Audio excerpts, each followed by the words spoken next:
प्रायोजक हैं cancer healer centre, a new beginning. अब मैं हमारे जो मेहमान हैं उनके पास आऊंगा। राम कृपा। स्वामी जी, आपने अभी कहा कि इस बार का जो महाकुंभ था, जो जैन सैलाब आया, वो न तो अखाड़ों ने सोचा था इतना और न प्रबंधकों ने भी सोचा था।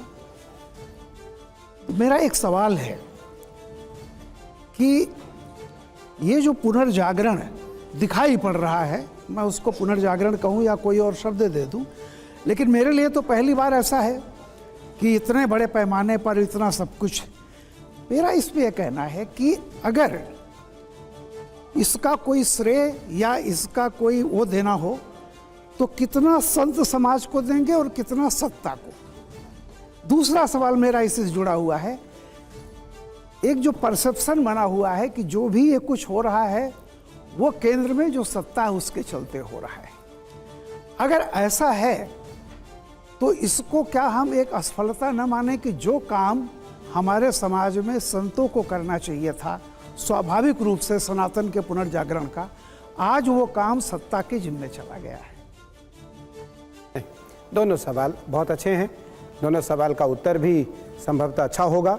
मेरा मानना है कि जो पुनर्जागरण हुआ उसमें राज्य सत्ता का और धर्म सत्ता का बराबर अधिकार के साथ साथ जनमानस का भी बराबर अधिकार है, बराबर अधिकार। दूसरा, केंद्र सरकार को जो काम करना चाहिए, सरकार को जो काम करना चाहिए वो सरकार कर रही है, संतों को जो काम करना चाहिए वो संत कर रहे हैं, संत कर रहे हैं।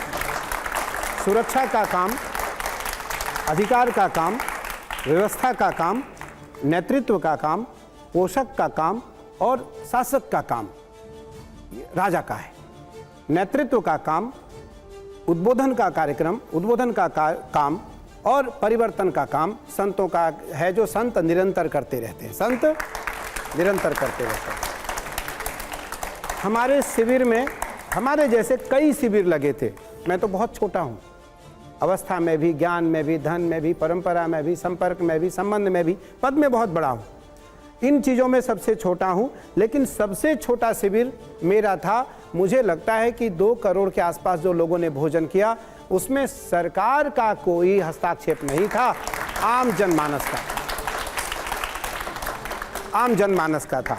और आम जनमानस के सुविधा के कारण निर्विघ्न कार्य पूरा हो पाया, निर्विघ्न कार्य पूरा हो पाया। और मुझे लगता है कि ये संभव देश में तभी हो पाएगा जब जनमानस जागृत होगा। और अब सनातन के जो लोग हैं वो जागृत हो चुके हैं, हो नहीं रहे हैं, हो चुके हैं। और अब यह काल, यह घड़ी और यह खंड अब रुकने वाला नहीं है, अब ये आगे बढ़ता चलेगा।